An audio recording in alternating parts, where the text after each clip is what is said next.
नमस्कार, सच्ची रिपोर्ट में आपका स्वागत है और मैं हूं आपके साथ निकिता श्रीवास्तव। आइए रुक करते हैं आज तमाम बड़ी खबरों का।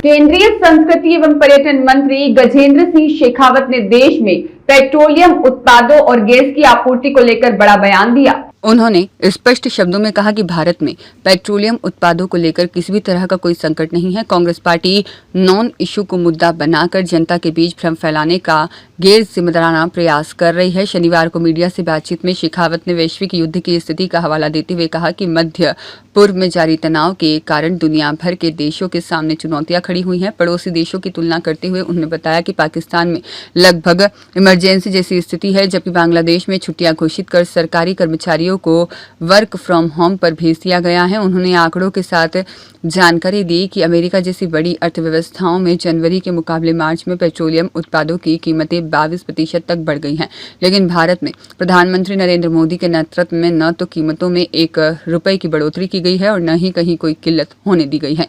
आपूर्ति श्रृंखला पर बात करते हुए केंद्रीय मंत्री ने कहा कि भारत अपनी जरूरत का 60% से ज्यादा क्रूड ऑयल इंपोर्ट करता है, जबकि 75% फारस की खाड़ी के हॉर्मुज स्टेट से आता है। ईरान द्वारा रोक लगाए जाने से आपूर्ति बाधित हुई थी, लेकिन सरकार ने प्रोएक्टिवली काम करते हुए अपने आयात स्रोतों का विस्तार किया। हम पहले 27 देशों से तेल मंगाते थे, लेकिन अब हमने 40 देशों के साथ समझौते कर आपूर्ति सुनिश्चित की है। हमारी सप्लाई लाइन अब गल्फ देशों से आगे बढ़कर अमेरिका तक पहुंच चुकी है।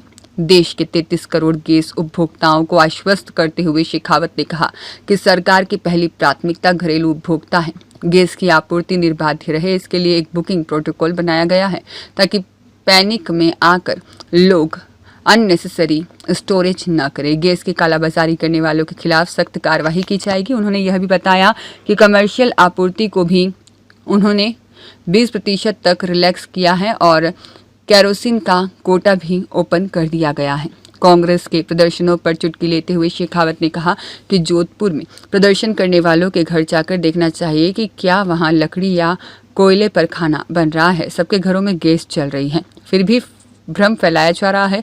राहुल गांधी के बयानों पर पलटवार करते हुए उन्होंने कहा कि उनकी बातों को अब उनकी अपनी पार्टी भी गंभीरता से नहीं लेती। रूस से तेल आयात के मुद्दे पर उन्होंने स्पष्ट किया कि पिछले 1 साल से भारत के कुल आयात का 22% हिस्सा अकेले रूस से आया है, जो लगातार जारी है। उन्होंने राहुल गांधी के बयानों को काल्पनिक सूचनाओं पर आधारित बताया। जो है तेल आता है और आया भी है अभी लेटेस्ट में। 2 टैंकर्स अभी वहाँ से पास हुए हैं। भारत सरकार लगातार ईरान के साथ में द्विपक्षीय वार्ता कर रही है, लेकिन उसके अतिरिक्त भी वहाँ लगभग हमारे 238 टैंकर स्टैंडर्ड हैं अभी, लेकिन उसके अतिरिक्त भी अन्य रास्तों से जो है क्रूड और गैस दोनों की सप्लाई, सीएनजी की सप्लाई सुनिश्चित हो सके, इसके ऊपर सरकार काम कर रही है। आज की तारीख में कहीं भी किसी तरह की सीएनजी क्रूड ऑयल की शॉर्टेज नहीं है। सर, राहुल गांधी कह रहे हैं कि भारत की सुरक्षा ऊर्जा जो है अमेरिका के हाथों में सौंप।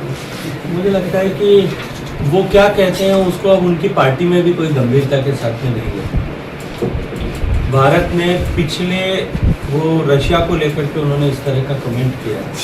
मैं आपके साथ में मंथ वाइज आंकड़े साझा कर सकता हूं कि पिछले 1 साल भारत के कुल क्रूड ऑयल के इंपोर्ट का 22% से ज़्यादा रशिया से इंपोर्ट हो रहा था, और वो निर्बाध रूप से जनवरी 2025 से लेकर के और फरवरी 2026 तक हो रहा है। मुझे पता नहीं लगता कि उनको कहाँ से कब कैसी सूचनाएं मिलती है और वो कौन सी काल्पनिक सूचना जो है उसके आधार पर इस तरह की रिएक्शन। अंकित पुरोहित की रिपोर्ट।